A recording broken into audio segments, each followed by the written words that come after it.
¿Qué tal mis panas? Aquí el señor Jairo, también conocido como el hombre Chigure, y esta vez voy a reaccionar a un video de Treeline que se titula 6 personas que sobrevivieron a lo imposible. Y sin más preámbulo, vamos. Hay personas tan aferradas a la vida con tantas ganas de vivir que llegan a hacer cosas increíbles. Cada puesto de este vídeo es una historia de cómo los límites son mucho más altos de lo que creemos, cómo en condiciones extremas hacemos cosas que eran impensables. Sí, la de este pobre hombre la he visto. Es el que quedó atrapado con su mano en una piedra ahí, en esta grieta. Directamente tuvo que cortarse su propio brazo, creo que fue con una pequeña navajita. Algo como muy pequeño, men, que digo, men, cortarte tu propio brazo con una navajita, una cosita así chiquitita. Ven, hay que tener mucho coraje, men. Mostramos una resistencia que creíamos que no teníamos y una fortaleza mental de acero. Aquí veremos esas historias, esas personas que no estaban dispuestas a morir y aguantaron de alguna forma u otra. Número 6. Julian Kopke. Era 1971. Julian, de por aquel entonces 17 años, estaba con su madre sobrevolando el Amazonas peruano. La mala suerte hizo que se pusiera a llover El Amazonas peruano. de tal manera que apenas podían ver el paisaje, y si eso hubiera sido lo más preocupante habría sido un alivio, pero cuando creían que las cosas no podían empeorar, comenzaron a caer rayos. El avión comenzó a desestabilizarse, los pasajeros asustados gritaban y lloraban y con razón, el avión se estaba cayendo. Julian le mostró una luz brillante a su madre que salía del motor, y ella únicamente le dijo: eso es el final, todo ha terminado. Y tenía razón para... Dios, debe ser muy feo que directamente estés en un avión, haya una tormenta y que veas como uno de los motores se está incendiando y estés directamente ya pensando en que es tu fin, porque directamente si tú vas en un barco y se hunde, puedes sobrevivir si flotas y no hay tiburones, claro. Pero en un avión, ¿qué hace? Directamente es simplemente esperar a tu destino y aceptarlo, en lo que vas en el transcurso a estrellarte. Todos los pasajeros, menos para su hija. De alguna manera, Julian recuerda que después de los gritos, el sonido del motor y el avión despedazándose en mitad del aire, terminó en mitad de la selva, viva. Tenía un ligamento de la rodilla roto, una clavícula rota, cortes profundos por todas partes, pero no lo suficientemente graves como para matarla. Durante un par de días estuvo A ver, es que sobrevivió directamente a un accidente de un avión. buscando a los demás, pero por lo que podía saber De por sí eso ya es increíble. todos habían muerto, así que lo único que le restaba era salir de allí, que suena más fácil de lo que fue. Se encontraba en mitad de la selva, malherida y sola. Durante días estuvo siguiendo un arroyo con la esperanza de dar... Pues que mala suerte, bueno, mala suerte entre comillas. Pero imagínate sobrevivir a un accidente de un avión. Quedar jodido en medio del Amazonas, de un bosque. Y es como que, men, con un río. Se acordaba de que su padre le diese es consejo como una de cal y una de arena. Algo bueno y algo malo, en men. caso de querer orientarse, y ahora le iba a ser útil. El consejo no se lo dio porque sí. Resulta que sus padres eran biólogos y se instalaron en la selva peruana durante un tiempo, siendo ella una cría, de ahí que le dijera eso. El caso es que tardó 9 días en encontrarlo y en tener la suerte de que cerca del río, por un sendero, había una cabaña que estaba en uso. En ese momento estaba vacía, pero sabía que tarde o temprano vendría alguien, así que se metió dentro, se limpió las heridas y esperó. Al día siguiente por fin la encontraron y se la llevaron al hospital. La odisea de caminar a través del Amazonas durante 9 días no parece mucho dicho así, pero hay que tener en cuenta que cualquier Pues es que mira cómo está el avión. Creo que este es el avión, ¿no? Sí, las partes del avión. Y ella fue la única superviviente. cosa podría haberla matado. Serpientes, cocodrilos o hasta la fruta de los árboles, que por suerte sabía, también gracias a sus padres, que era venenosa. Para que veas, ella pensó que era la única que logró salir con vida del avión. Pues es que tuvo suerte al haber tenido todo ese conocimiento a través de sus padres. Porque si, imagínate que se salva el estrellamiento y directamente se come un mango que está por ahí, men, y está envenenado y se muere directamente. Pero 12 pasajeros más y el piloto también llegaron con vida a tierra. Sin embargo, ninguno de los 13 salió del Amazonas con vida. Todos muertos por distintos motivos. Su madre formaba parte de esos 13, pero llegó al suelo tan malherida que no podía moverse ni gritar. Pasó varios días allí tirada hasta que murió. Espero Pobre. que no tuvieras que viajar en avión pronto. No quisiera que te acordaras de esta historia vívidamente durante el vuelo. Número 5. A ver, hay gente que directamente ve estas historias, estas cosas y después tiene un pequeño como que traumita o como miedo. Sabe que no va a pasar nada, pero es como que está ese pequeño miedo ahí. Eric Lemarque. Aún cuesta creer cómo pudo salir Eric Lemarque de su infierno personalizado, del que le dejó sin ambas piernas y marcado para siempre. Eric, un exjugador de hockey profesional, al retirarse y empezar una rutina menos emocionante que la competición, encontró en el snowboarding una motivación, un hobby en el que podía centrarse, un hobby que casi le mata. Un día en la montaña haciendo snow... A ver, ¿cómo que un hobby? Como de ¿Que costumbre, era los peligroso? guías de seguridad estaban despejando las pistas porque se acercaba una tormenta. Eric, adicto a la adrenalina, lo ignoró y pensó que le daría tiempo a hacer un último descenso. Una decisión muy mala, como pudo Sí, muy malamente. Si ya directamente estás viendo que no tienes a favor el clima y la situación, men, no hagas nada temerario. Es que hay mucha gente que por amor a la adrenalina hace estas cosas y luego terminan pagándolo muy caro. Tuvo suerte de sobrevivir, pero no, quedó sin piernas, men. comprobar enseguida. En mitad de la bajada la niebla le bloqueaba la visión y sencillamente se perdió. Recorrió un camino largo a ciegas para terminar en un lugar que ahora no reconocía, donde nadie le oía y no sabía cómo volver. De hecho, no sabía cómo salir fuera la dirección que fuera. Su primera idea fue quedarse esperando y con suerte podrían encontrarle, pero viendo que el frío terminaría por matarle antes, cambió el plan. Empezó a caminar montaña abajo, bebía un poco de agua en un río, pero con la mala suerte de caerse en él, lo que combinado con el frío que hacía no era lo mejor que podía pasarle. Al día siguiente sus pies estaban ennegrecidos, se estaban congelando, pero aún con esa Oh, así que así las perdió, men. Debe ser feo, men, que tus extremidades empiecen a congelarse y ennegrecerse y ya directamente perdiéndolas, men. siguió caminando sin tener claro a dónde iba. Cada día era una lucha por aguantar, por seguir adelante. Así durante 5 días. Al sexto encontró una pequeña cueva y durmió. Sabía que estaba llegando al límite porque lo único que le Dios, men, 5 días arrastrándose. apetecía era dormir, y si dormía durante mucho tiempo se congelaría. Al final le encontraron al cabo de 7 días, cubierto de nieve, apenas consciente y casi sin poder moverse. Eric sobrevivió, pero hacer aquella última bajada le costó ambas piernas. Número 4. Aaron Ralston. Esta historia seguramente os suene, es la... Men, me resulta curioso estas Eric prótesis, sobrevivió, pero hacer aquella última bajada le costó ambas... porque debe ser muy raro caminar con estas cosas. Es como que tienes que tener, no equilibrio, porque no tienes tus piernas y no sientes un equilibrio como tal.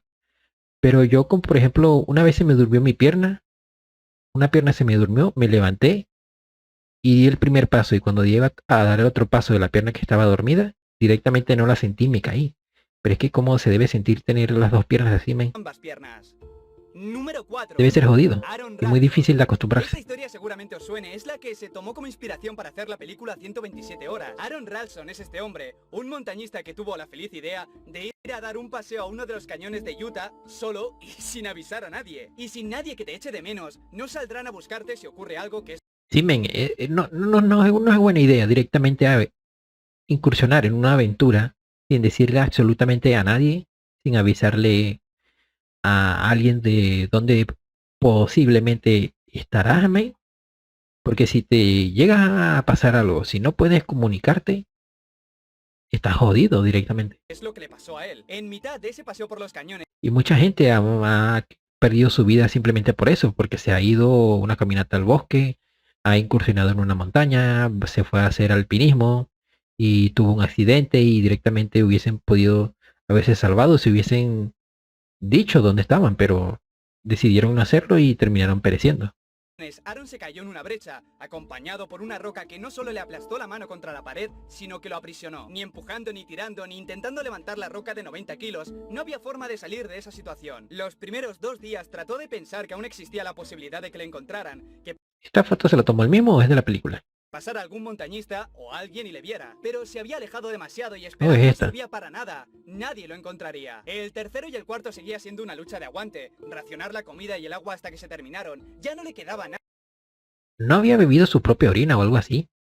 nada, si no moría de hipotermia, moriría de alguna infección. A las últimas horas ya se rindió, pensó en el suicidio, en desangrarse, pero mientras pensaba eso, le venía otra idea a la cabeza, cortarse el brazo. Para ello primero se rompió los huesos, se hizo un torniquete y con una navaja Dios mío, es que romperte tus propios huesos para luego cortarte tu propio brazo, men. pequeñísima se cortó la carne. Ya una vez fuera salió de la brecha, caminó 12 kilómetros y lo Y caminó 12 kilómetros, men. encontraron. Como dije Como si nada, men. Me corto el brazo, me rompo los huesos y me voy caminando 12 kilómetros. Yo directamente me caigo, me raspo la rodilla, men, y no puedo caminar ni 100 metros, men. antes, si la historia te interesa, la película 127 horas te gustará, es bastante fiel a cómo pasó. A día de hoy se dedica a dar conferencias motivacionales, a escribir libros y a escalar. Gracias a la prótesis con forma de pico puede seguir haciéndolo. Número 3. Douglas No es interesante, puedo seguir haciendo su hobby, men. Mawson. Fue hace más de 100 años cuando Douglas Mawson experimentó los límites de su cuerpo y su mente. En 1912 en la Antártida, Mawson salió con un grupo de exploradores y con todo el equipo, incluyendo 12 perros y trineos. 90 días después, regresó solo y con la imagen que trae una persona que ha sufrido 1000 miserias. La expedición tenía como objetivo explorar y mapear la zona. Mawson contó cómo los ánimos de sus dos compañeros, que al principio estaban llenos de energía, se decayeron a las pocas semanas, pero eso no era lo peor. Durante el viaje de regreso fue pasando desgracia tras desgracia. Primero Ninis, uno de los dos compañeros, cruzó sin darse cuenta una zona agrietada, muriendo irremediablemente en la caída, junto con sus 6 perros y gran parte de la comida que tenían. Sin esa comida, Mawson y su Es que es peligroso hacer estas cosas, Solo gente valiente hace estas cosas. compañero tuvieron que alimentarse de los perros que quedaban, pero aquello trajo algo peor. Haber comido demasiado hígado de perro los enfermó, pero Mawson aún se sostenía, mientras que el otro ya apenas podía pensar con claridad. Y no tardó mucho en morir. Pobres perritos, Ahora estaba solo, habiendo visto morir a sus dos compañeros y sin comida. En esa condición tan apetecible, aún tenía que recorrer 160 kilómetros. Finalmente, después de mucho Dios, tanta distancia. sufrimiento lo logró, aunque cuando llegó a la base aún tenía que permanecer un año en la Antártida. Pero lo había logrado. Número 2.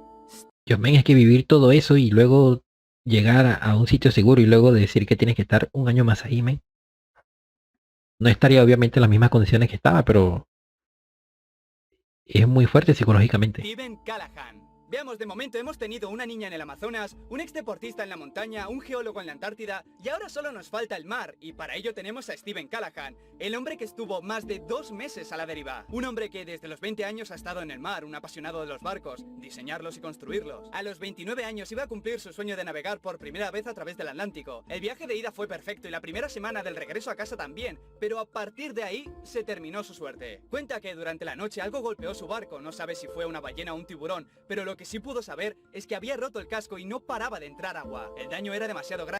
Dios, pero un tiburón o una ballena puede romper eso.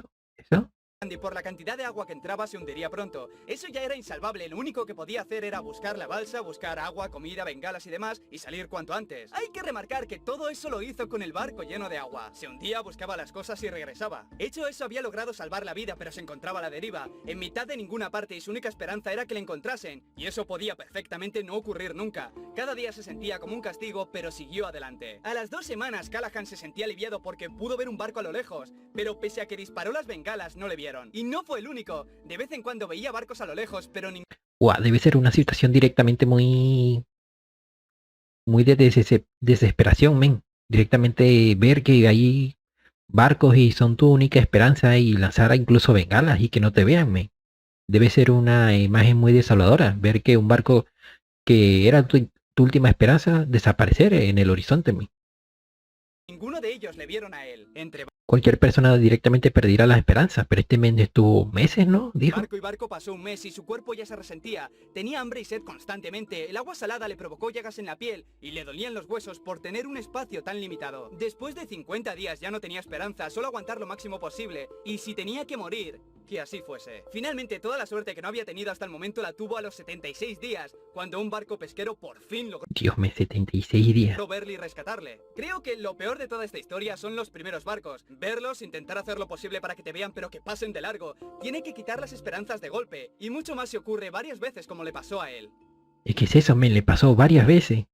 Número 1. Beck Withers. Al igual que antes vimos con Aaron, Beck Withers también tiene su propia película llamada Everest. Quizá mucha gente ya le suene. Es uno de los tantos casos de... Dios mío, ¿todas estas personas tienen películas o series o alguna documental?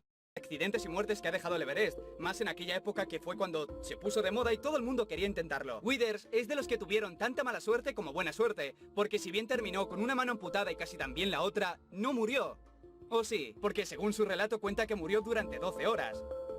Veamos, esto ocurrió en el año 1996. Una tormenta golpeó a un grupo de montañistas durante el descenso, dejándolos aislados, agotados, el suministro de oxígeno se terminó y la niebla provocó varias caídas al vacío. En total dejó 9 muertos, de los que se habría sumado Beck si no fuera porque regresó de la muerte, o mejor dicho, del coma hipotérmico. Sus compañeros le vieron tendido en el suelo casi cubierto de nieve y sin moverse. En aquel momento lo dieron por muerto porque era imposible que aguantara así. Tan seguros estaban que incluso se lo dijeron a los familiares. En este punto, no se sabe cómo, no se sabe por qué, pero Beck se levantó y con el cuerpo congelado y prácticamente cegado por la niebla y la hinchazón de los ojos, bajó lentamente hasta el campamento. Dios mío, tuvo un espíritu inquebrantable. Es que mira, este ya estaba tiquiti eso, y este directamente sobrevivió, men. Debe tener una resistencia ya muy increíble, men. Debieron haberlo estudiado o algo. Porque es como que muy sobrenatural, muy asombroso que haya sobrevivido a todo ese frío. Y se vaya levantado así, como si nada, y se fue. Los demás lo miraban con miedo. Se puso en modo automático, después del coma. Por un momento pensaron que era imposible y encontraban más lógico que fuera un fantasma. Después de esos primeros segundos que no sabían qué pensar, se lo llevaron al hospital. Fue ese momento, esa resurrección después de estar 12 horas tirado en la nieve, lo que hace que sea una Y es que 12 horas, men. historia increíble, y por ello hicieron la película. De nuevo, si te interesa conocer más la historia, la película es una buena forma de hacerlo. He visto la película, creo. Sí, la he visto. Es muy fiel a lo que pasó, ya que después de todo, Beck pudo contar toda la historia. O si prefieres, también tienes el libro que él mismo escribió, por si prefieres ver cómo Muchos que verían la película al verlo caer y directamente levantarse diría que lo ayudó el guión, men. lo cuenta con sus propias palabras. Y nada más, familia, suscríbete, Y nada dale más, like si te familia. ha gustado, un besazo y hasta pronto. Y hasta pronto.